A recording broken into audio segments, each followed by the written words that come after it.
5 hombres que presenciaron el trono de Dios. En primer lugar, Isaías desde sus inicios proclamó eventos sumamente desfavorables, afirmando que Dios ejecutaría juicio sobre la nación. El profeta Isaías asumió una de las tareas más arduas entre todos los profetas, no obstante, de no haberlo hecho, no contaríamos con este extraordinario libro. En ese entonces, no tenía la menor idea de que en los años y siglos venideros, este libro serviría como fuente de inspiración. Sin embargo, durante su vida, no tuvo éxito en absoluto, nadie le prestó atención, y en las próximas 4 décadas, las cosas solo se tornaron más difíciles. En el año en que murió el rey, Isaías vio al Señor sentado en un trono alto y sublime, y su manto llenaba el templo. Serafines estaban por encima de él, cada uno con 6 alas, con 2 se cubrían el rostro, con 2 se cubrían los pies y con 2 volaban. Se llamaban el uno al otro Santo, Santo, Santo es el Señor Todopoderoso, toda la tierra está llena de su gloria. A la voz de ellos, los umbrales y los dinteles temblaron, y el templo se llenó de humo. Isaías 6, 1, 4. Isaías tuvo una visión del Rey de Reyes. Reconocido por su rectitud, obtuvo un conocimiento más profundo de la magnificencia y el poder de Dios. En este encuentro, pudo proclamar la palabra de Dios con una audacia y autoridad extraordinarias. El trono tenía una apariencia elevada y majestuosa, aquel que lo ocupaba estaba elevado a una posición de poder y autoridad, ya que Dios es digno de honor tan significativo. El templo se llenó hasta el borde con el manto de su vestidura. Este es un vestido realmente largo. Los ángeles, conocidos como serafines en este contexto, se posicionan alrededor del trono en el que Dios se sienta. A estos ángeles se les llama querubines o seres vivientes. Este es el único pasaje en la Biblia que se refiere a estos seres por su nombre propio, los serafines, de Ezequiel 10, 3. Los serafines estaban de pie en el lado derecho del templo. Cuando el hombre entró y una nube, la gloria Sequiná de Dios, llenó el patio interior. Se sabe que los serafines usaban 4 de sus alas para mostrar su humildad hacia Dios y 2 de sus alas para expresar su disposición a servirle. Este equilibrio se considera apropiado. Aunque Isaías estaba en la presencia de los serafines que rodeaban el trono de Dios, ellos podían ver las cosas con más claridad que él.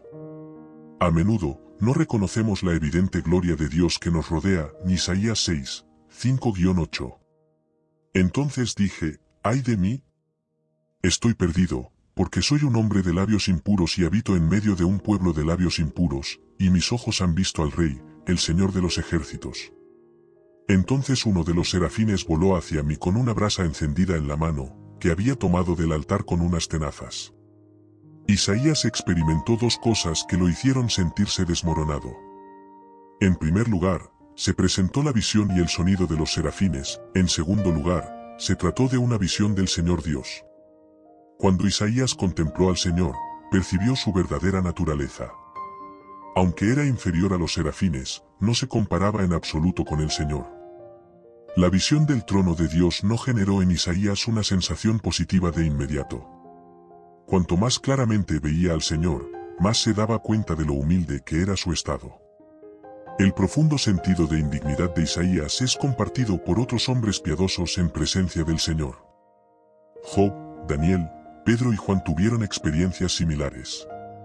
Aunque la vida de Isaías pudiera haber brillado como un diamante, al colocar un diamante sobre un fondo completamente negro y al iluminarlo con la luz adecuada, se revelan cada defecto e imperfección que antes eran invisibles. Número 2. Ezequiel experimentó algo difícil de expresar con palabras al contemplar el magnífico trono de Dios. Como mensajero divino, estaba acostumbrado a llevar mensajes, visiones y revelaciones a su pueblo. Como sacerdote entre los judíos llevados como cautivos a Babilonia por el rey Nabucodonosor alrededor del año 597 a.C., frecuentemente escribía en primera persona. Cuando tuvo una visión clara sobre el trono de Dios, la plasmó en papel.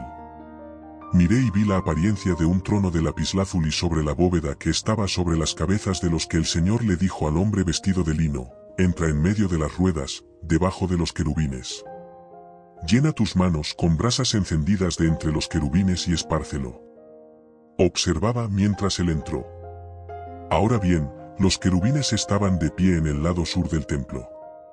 Cuando el hombre entró y una nube llenó el patio interior, luego la gloria del Señor se elevó por encima de los querubines y se trasladó al umbral del templo. La nube llenó el templo y el patio se inundó con el resplandor de la gloria del Señor.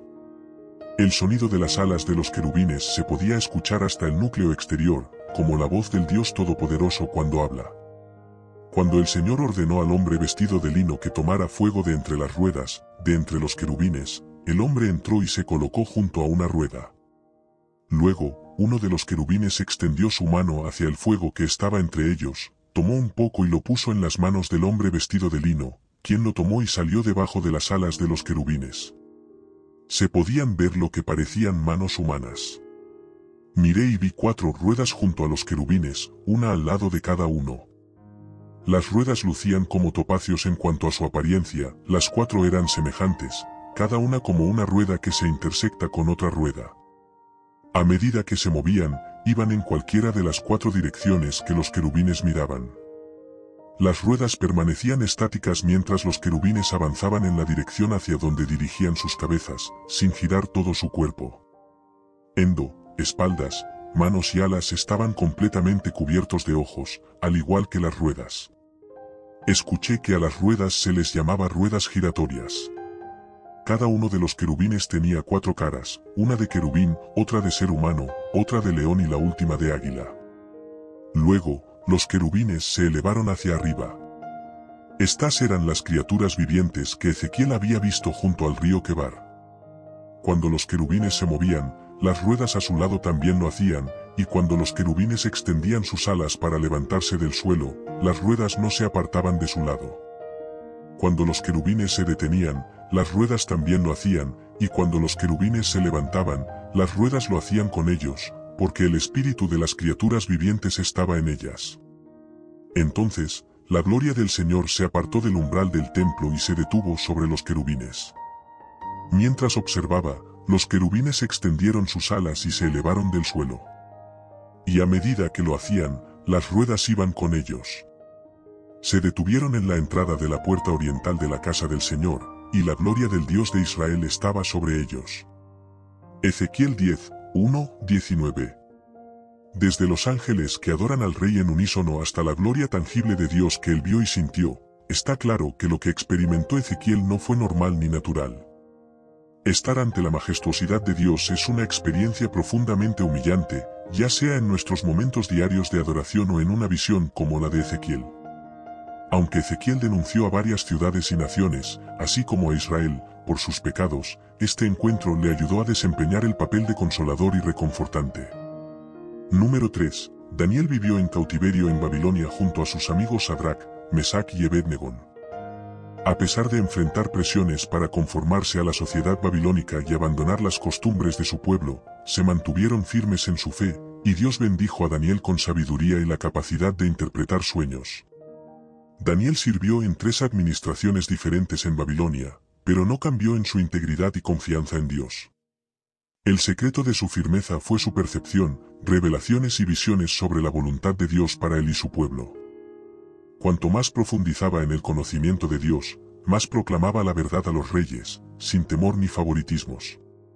Una de las revelaciones que llegaron a Daniel fue la impresionante visión del trono del Creador. Mientras observaba, se colocaron tronos, y el anciano tomó su asiento. Su vestidura era blanca como la nieve, el cabello de su cabeza era blanco como la lana. Su trono ardía en llamas, y sus ruedas eran como fuego ardiente. Un río de fuego fluía y salía de delante de él. Millares de millares le servían, y millones de millones estaban de pie delante de él. Se estableció juicio y se abrieron libros. Seguí mirando por las palabras arrogantes que el cuerno profería, continué mirando hasta que mataron a la bestia. Su cuerpo fue destrozado y arrojado al fuego abrasador. A las otras bestias se les quitó su dominio, pero se les prolongó la vida por un tiempo y un término. En mi visión nocturna, miré y vi con las nubes del cielo venía uno como un hijo de hombre. Se dirigió hacia el anciano de días y lo hicieron acercar delante de él. Le fue dado dominio, gloria y reino para que todos los pueblos, naciones y lenguas le sirvieran.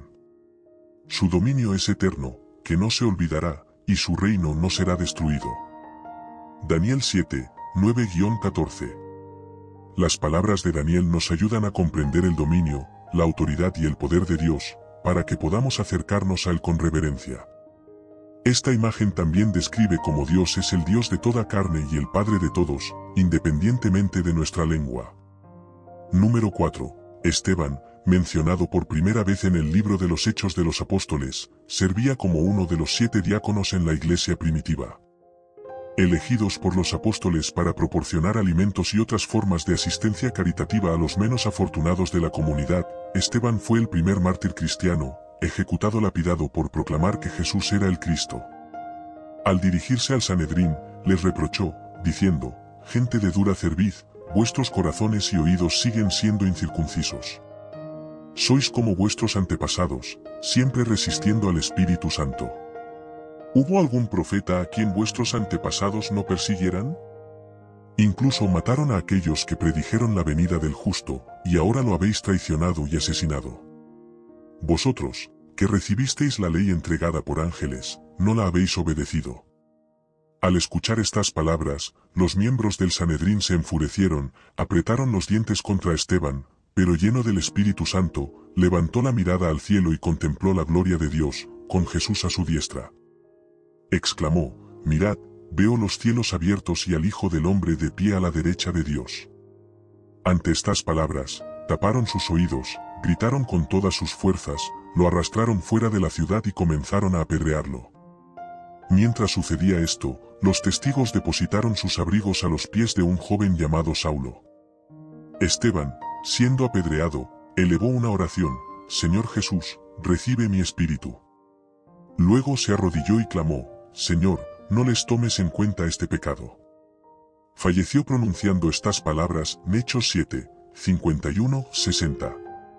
Es asombroso que incluso en medio de la persecución, Esteban tuviera una visión del trono de su Padre Celestial antes de morir. Esta experiencia debería consolar a todos los creyentes, ya que el tribunal de Dios es un hogar para aquellos que creen en Jesús. Número 5. Juan recibió la revelación de Jesucristo para mostrar a sus siervos lo que sucederá pronto en los últimos días. Dios se la reveló enviando a su ángel a Juan en la isla de Patmos. Mientras recibía la visión sobre el plan divino para el fin de los tiempos, Juan también fue llevado al trono de Dios para presenciar maravillas celestiales. Después de esto, miré y vi una puerta abierta en el cielo. La primera voz que había oído, como una trompeta, habló conmigo diciendo: «Sube aquí, y te mostraré lo que debe suceder después de esto». Al instante, estaba en el Espíritu. He aquí, un trono estaba colocado en el cielo, y en el trono alguien estaba sentado. El aspecto del que estaba sentado era semejante a la piedra de jaspe y de rubí, con un arco iris brillante como la esmeralda rodeando el trono. Alrededor del trono había 24 tronos. Y observé que en esos tronos estaban sentados 24 ancianos, vestidos con ropas blancas y coronas de oro en sus cabezas. Del trono emanaban relámpagos, truenos y voces. Frente al trono ardían 7 lámparas, que representan los 7 espíritus de Dios. Ante el trono, había algo similar a un mar de vidrio tan claro como el cristal. En el centro, alrededor del trono, se encontraban 4 seres vivientes llenos de ojos, tanto delante como detrás. El primero se asemejaba a un león, el segundo a un buey, el tercero tenía rostro humano, y el cuarto se parecía a un águila volando. Cada uno de los 4 seres vivientes poseía 6 alas y estaba lleno de ojos por todos lados, incluso debajo de sus alas. Día y noche, no cesaban de proclamar: «Santo, Santo, Santo es el Señor Dios Todopoderoso, el que era y es y ha de venir». Cada vez que los seres vivientes daban gloria, honor y gracias al que está sentado en el trono, al que vive por los siglos de los siglos, los 24 ancianos se postraban ante aquel que está sentado en el trono y lo adoraban. Colocando sus coronas delante del trono, decían: «Eres digno, Señor y Dios nuestro, de recibir la gloria, la honra y el poder, porque tú creaste todas las cosas, y por tu voluntad fueron creadas y existen». Apocalipsis 4, 4-11. Si no fuera por las revelaciones de personas como Juan, Esteban, Daniel, Ezequiel e Isaías sobre el trono de Dios, no tendríamos una comprensión completa del majestuoso tribunal divino. Aunque nunca experimentemos una visión sobrenatural del trono de Dios, Él nos invita a acercarnos a Él por fe, como se menciona en Hebreos 4 y 16, acerquémonos, pues, con confianza al trono de la gracia de Dios, para recibir misericordia y encontrar gracia para el oportuno socorro. La Biblia nos enseña que es bueno acercarse a Dios, como afirma el Salmo 65, 4, bienaventurado aquel a quien tú escoges y haces acercar a ti, para que habite en tus atrios, seremos saciados del bien de tu casa, de tu santo templo. Sin embargo, varias personas tuvieron experiencias y visiones inolvidables y sobrenaturales que las llevaron verdaderamente ante el trono de Dios, sin importar la época a la que pertenezcan.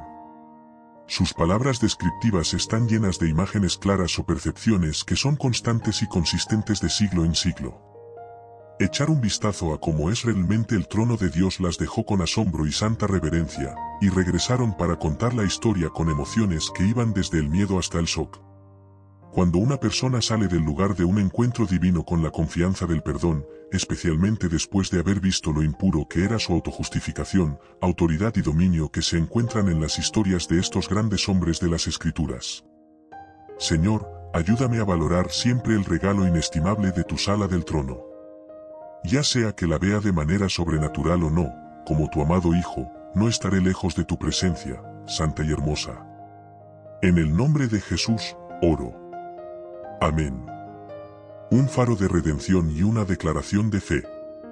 En Jesucristo, sumérgete en sus páginas y que encuentres paz en las promesas perdurables.